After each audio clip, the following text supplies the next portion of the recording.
Hola a todos, este vídeo está dedicado al primero de los temas del bloque de pensamiento jurídico contemporáneo que se ve en filosofía del derecho. Concretamente es el tema referido a la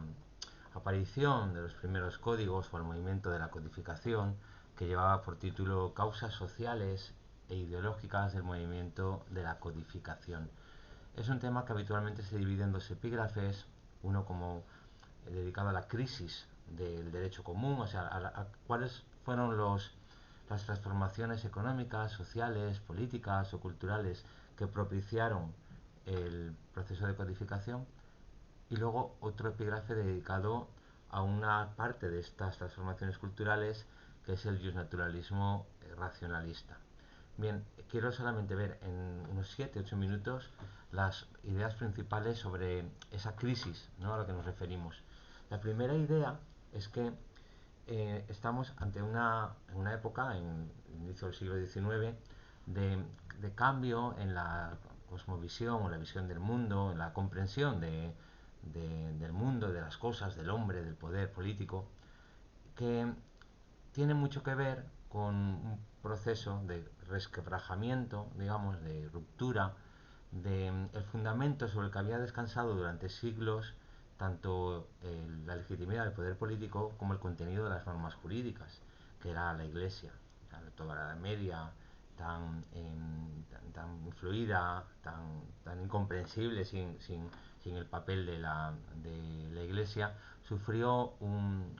cisma a partir de la obra de Martín Lutero,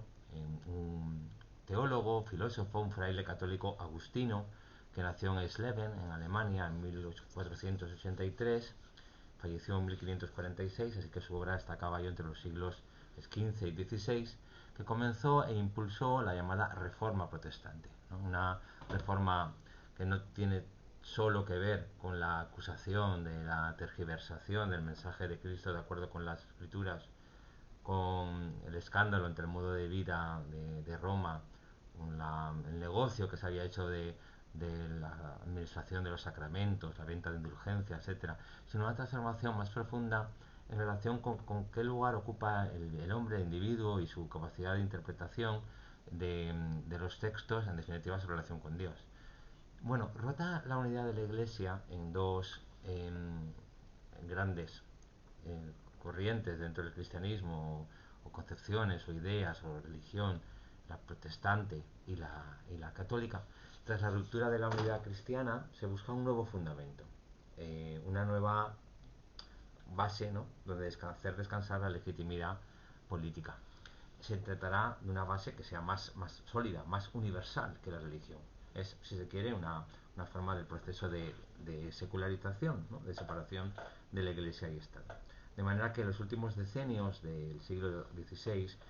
y sobre todo el siglo XVII constituyen ese momento en el que se rompe la imagen, hasta entonces unitaria, del hombre, o de que el hombre occidental poseía de sí mismo, ¿no? Cambia el poder cultural, la cosmovisión y la influencia de la Iglesia. De hecho, los reformadores entendieron que ese siglo XVII habría sido el momento escogido por la propia providencia para arrojar al mundo la luz de la razón, ¿no? Bueno, distintas propuestas entonces sobre dónde encontramos una nueva eh, base, un suelo, un fundamento, un terreno donde hacer descansar la legitimidad del poder político, por qué obedecer la autoridad política, donde encuentra su última razón de ser, y las normas jurídicas y el contenido de esas normas jurídicas, ¿no? Pues distintas propuestas confluyen tanto en el contactualismo como en el justnaturalismo racionalista, es decir, autores muy conocidos como Hugo Grocio, como Pufendorf, como Hobbes o como Locke desarrollarán tesis que veremos en otro vídeo, un repaso de otro epígrafe del temario. Lo que nos interesa aquí es que esa legitimidad del poder político pues descansa, es obra de filósofos, de juristas, y para ello tienen que buscar una palanca, digamos, de transformación del estado de cosas fuera del derecho, ¿no?, fuera de lo político. Tienen que buscar en el terreno de la filosofía, en la especulación. Y para ello toman por objeto la naturaleza humana, o sea, sus ficciones todas, no sé, pensar en Hobbes diciendo, en un estado de naturaleza, pues el hombre es un animal que necesita satisfacer sus necesidades y codicia bienes y codicia justamente los mismos bienes que otra persona. Por naturaleza no hay mucha diferencia de fuerza entre unos y otros, así que todo esto va a devenir en un estado de naturaleza, en un estado permanente de guerra de todos contra todos, en una donde el hombre es un como mini lupus, ¿no? Un hombre es un lobo para el resto de los hombres. Luego debería o se entiende que transfieras esos derechos naturales a transite hacia la sociedad civil. Bueno, todo ese lenguaje que no quiero extenderme, lo que sería fruto de otro, es fruto de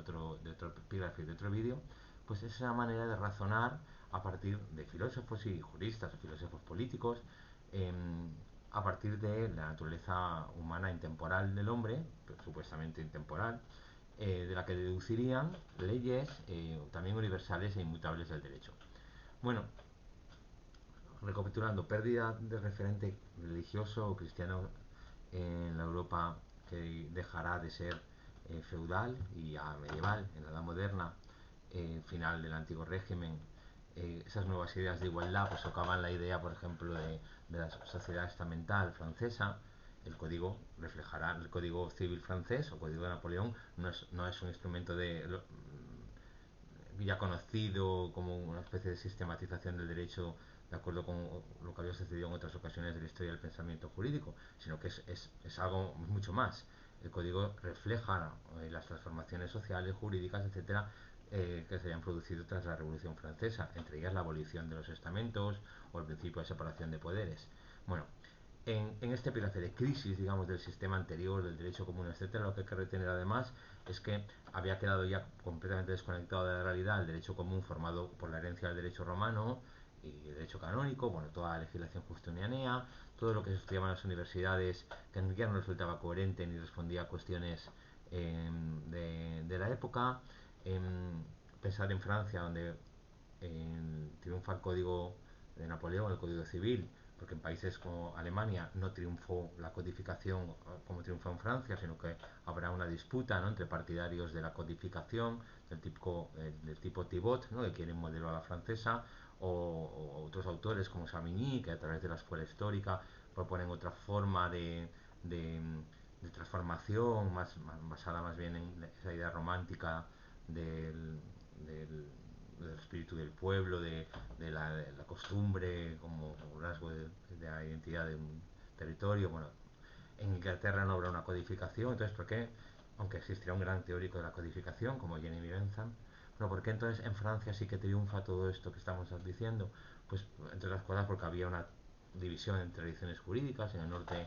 la costumbre, en el sur el derecho justinianeo, porque pervivía ese derecho estatutario, en una heterogeneidad de organización territorial, ¿no?, donde había pues zonas o territorios gobernados directamente por el rey, luego jurisdicciones religiosas, principados, condados, etcétera. Bueno, el que quiera avanzar un poco más en estas ideas eh, tiene manuales como el de García de Enterría, La lengua de los derechos, la formación del derecho público europeo tras la Revolución Francesa, que está en Madrid, está en Alianza, en Editorial de Madrid. También en Alianza, un libro que siempre os he recomendado cuando hablamos de este tema es El antiguo régimen y la revolución, de Alexis de Tocqueville, y algunos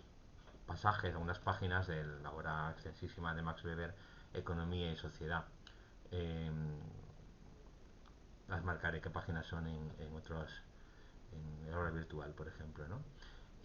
Bueno, pensar sobre esta crisis pues, como últimos detalles ya, que no solo es social, sino que también será económica, ¿no? O sea, no solo será social, como hemos dicho, y cultural o política con la desaparición del antiguo régimen y el feudalismo y el nacimiento del Estado liberal, sino también económica, ¿no? Se producirá la consolidación de la economía capitalista del libre mercado, la separación de los patrimonios públicos y privados y el inicio de un sistema meritocrático abierto de acceso a la función pública, eh, pues implicará una paulatina igualdad al menos formal en el acceso a cargos, junto con la especialización y la competencia, el crecimiento de las ciudades y la pérdida de peso del sector primario, ¿no?, de la ganadería y de la agricultura, pues significará, en sentido contrario, el aumento del comercio y la aparición del burgués, el habitante de las ciudades como un grupo social muy interesado en la igualdad, y toda vez que el sistema anterior feudalista era incompatible con el capitalismo, y pensar por último que necesitaría entonces este capitalismo incipiente En relación con el derecho, pues seguridad jurídica, por ejemplo, relativa a las inversiones, un derecho uniforme, sistemático, previsible, coherente, con cierta libertad de mercado laboral, de mercancías, que abriera pues, lo que luego sería el consumo de masas, ¿no? O sea, para bien y para mal, en el sentido de para bien, pues supone el reconocimiento de un carácter individual de la vida personal de cada ser humano, independientemente del estamento donde habría nacido en una época anterior. Desde luego una esfera de autonomía respecto al poder, es una idea de libertad, ¿no? Aquello que dijo Benjamin Constant cuando compara la libertad de los antiguos con la libertad de los modernos, decía que para un antiguo griego, por ejemplo, la libertad es no manejarse por unas normas distintas a las que él ha participado. Sin embargo, un individuo moderno llama libertad a tener eso, una esfera de autonomía frente a la intromisión del Estado. Bueno, todo eso para bien, si queremos. Para mal sería que ese modelo de relaciones individuales de tipo contractual, basado en la igualdad, la racionalidad y la libertad de las partes, además del proceso de acumulación de bienes y mercancías propio de una de las primeras fases del capitalismo, pues implicará la importación de ese modelo, por ejemplo, las relaciones laborales, cuando se produzcan todos esos desplazamientos del campo hacia la ciudad, se producirá también situaciones de explotación por tener existencia de una rama de derecho que tardará en consolidarse, como el derecho laboral, etcétera, y sin embargo ese modelo pues será utilizado pues para regular la contratación privada y dando lugar a situaciones de explotación que veremos en el tema